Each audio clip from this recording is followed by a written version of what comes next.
Hello guys, welcome back to our channel. Today I'll be presenting a series of Bible commentaries. So we started last time from Genesis chapter 1 verses 1 and 2, and today I'll be presenting Genesis chapter 1 verses 3 to chapter 2 and 4. So this commentary is entitled The 7 Days of Creation, and in every commentaries that I'll be presenting a 3-point commentary. So same today, I'll be presenting 3 points under Genesis chapter 1 verses 3 to chapter 2 verse 4. Again, the 7 days of creation. So if you're new to this channel, like and subscribe. So let's go. Now the first point is that the creation act on earth lasted 7 days and there was order. Take note of this. The creation act on earth started with day 1 and ends on day 7. The very reason why we consider this a 24-hour day is that there was an indicator that the creation act every day involves a time frame from sunrise to sunset, indicating really a 24-hour day.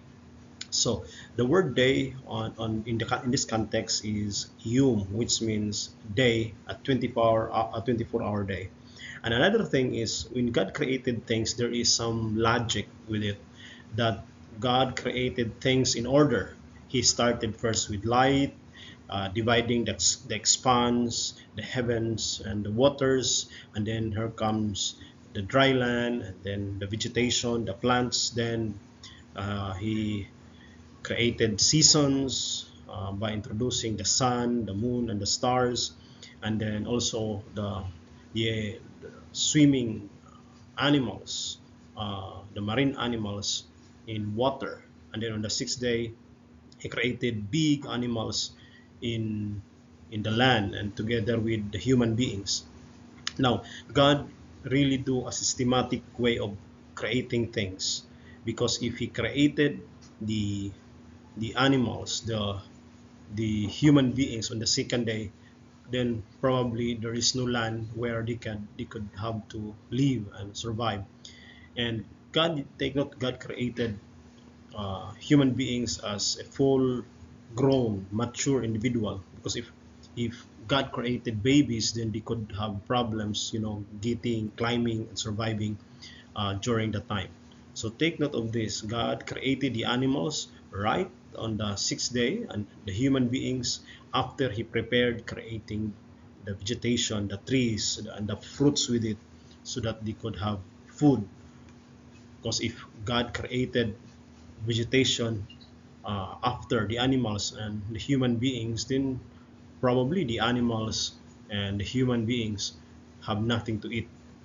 They will have to wait the following days for them to enjoy the fruit from the land. The next point that I'd like to share with you is that for day 1 to day 6, God saw what he has made is good. God really commented every time, every day after he created things, he commented that it is good. So from day 1 to day 6, prior to the creation of man, he always commented that what he was doing, what he was creating is good. But there is something special in the creation of man. The very reason God pronounced that after he created man, he said it was very good. In fact, in Genesis chapter 1 verse 26, he said that he created man out from his image, the imago Dei, the image of God. So human beings are a creation out from the image of God. So you, we must not discredit or even discriminate other fellow human beings by this pronouncement that we are very good as part of God's creation and we are created out from the image of God. It is not worthy that we must have to respect our fellow human beings. Now, the last point that I would like to share, on the seventh day, and take like God's creation in on earth are really 7 days.